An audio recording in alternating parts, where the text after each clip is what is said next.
Even जो हम लोग इंक्रोचमेंट्स की बात भी कर रहे हैं, हम लोग खैबर पख्तूनख्वा में हर साल देखते हैं स्वात में जो होटल्स हैं वो सैलाबी रेले में डूब जाते हैं और वो हर साल बन जाते हैं। अब नुकसान तो उनको भी हो रहा है। जो होटल्स बना रहे हैं तो वो बना रहे हैं दरिया के ऊपर। अब दरिया ने तो अपना रास्ता बनाना है। दरिया के अगर आप जब चोक कर देंगे तो दरिया जब जिस दिन सैलाब आएगा उस दिन सारा निकलेगा। इसके ऊपर हमारी जुडिशरी का रोल आपको क्या लगता है क्या हो सकता है? क्योंकि judiciary has been very active over the past 15 to 20 years Pakistan में, और कुछ लोग ये भी कहते हैं कि कुछ ऐसे इश्यूज़ पे वो एक्टिव रहें जिस पे एक्टिव नहीं होना चाहिए, और जिस पे वो एक्टिव होना उनको चाहिए वो इतने एक्टिव नहीं है। हमारी अदालतें क्या रोल प्ले कर सकती हैं हमारी गवर्नमेंट को डायरेक्शन देने में, ज़बरदस्ती या अपने तरीके के साथ? आपको क्या लगता है जुडिशल रोल कितना इंपॉर्टेंट होने वाला है आने वाले वक्तों में? देखिए, इसको मैं ऐसे स्टार्ट करूँगी linking to what you said earlier दरियाए सवात पे।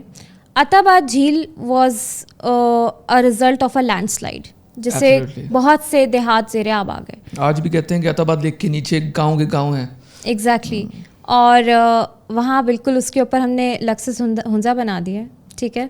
उसके बाद अभी वहाँ पे सैलाबी रेल आया, उन्होंने क्या किया, उधर वो बंद बना के कहा वी आर ओपन, आप आ सकते हैं। किसी को नज़र नहीं आया क्या वो क्या कर रहे हैं। रोल ऑफ योर जुडिशरी आपकी बहुत एक्टिव हुई है, कुछ बहुत ज़बरदस्त किस्म के डिसीजंस उन्होंने दिए हैं। यू नो, आपका आर्टिकल 9 जो है वो अब it's a basic human right, environment linked है। उससे पहले भी जो कुछ डिसीजंस आए हैं regarding Margalla hills national park, ये जो मुनाल का केस था, फिर उसके अलावा और आपके केसेस हैं क्लीन वाटर से रिलेटेड हैं, अदर देन दैट सिटीज़ से रिलेटेड आपके केसेस बहुत बहुत ज़बरदस्त डिसीजंस आए हैं। अभी जो लेटेस्ट वन है वो क्लाइमेट चेंज अथॉरिटी की इस्टेब्लिशमेंट है as per Pakistan climate change act. मसला ये नहीं है, मसला ये है कि जुडिशरी का काम है वो डिसीजन दे देगी, लेकिन आगे इन्फोर्समेंट जो चीज़ें वो डिसीजन दे रही हैं उसमें से कुछ चीज़ें जो अथॉरिटीज़ भी बन रही हैं they are toothless at this point, you know, so उसका फ़ायदा नहीं हो रहा। अब यहाँ जुडिशरी का एक और रोल है। जुडिशरी सोमोटो एक्शंस हमारे बड़े ज़बरदस्त लिए जाते हैं। अभी तक मैंने कोई ऐसा स्ट्रॉन्ग सोमोटो एक्शन नहीं देखा।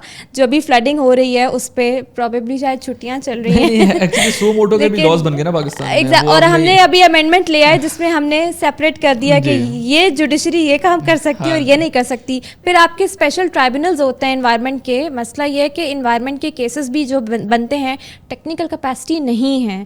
कितने केस लॉज हैं जो मैं देखती हूँ जब रिव्यू करती हूँ कि उसमें they are unable to link it with certain challenges. For example, अगर कोई केस लॉ जाता है कि ये रिवर एनक्रोचमेंट पे, ठीक है, कितना चले कोई लॉयर होगा वो कर लेगा, बट जो बेचारे आम सिटीज़न हैं उनको ये पता ही नहीं है कि आपका पंजाब में रिवर एक्ट मौजूद है, केपी में ये एक्ट मौजूद है।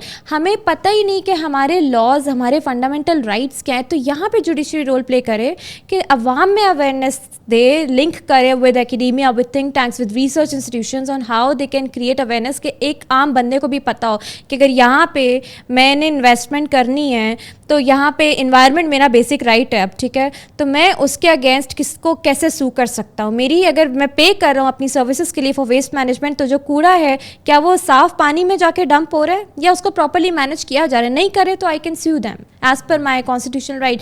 This is the role that judiciary needs to play now and very actively. Otherwise आपकी judiciary technically sound है, they understand it, but I think कहीं पे हम कुछ डिले कर लेते हैं। अभी क्लाइमेट इमरजेंसी की सिचुएशन है, वो डिलेज होने नहीं चाहिए।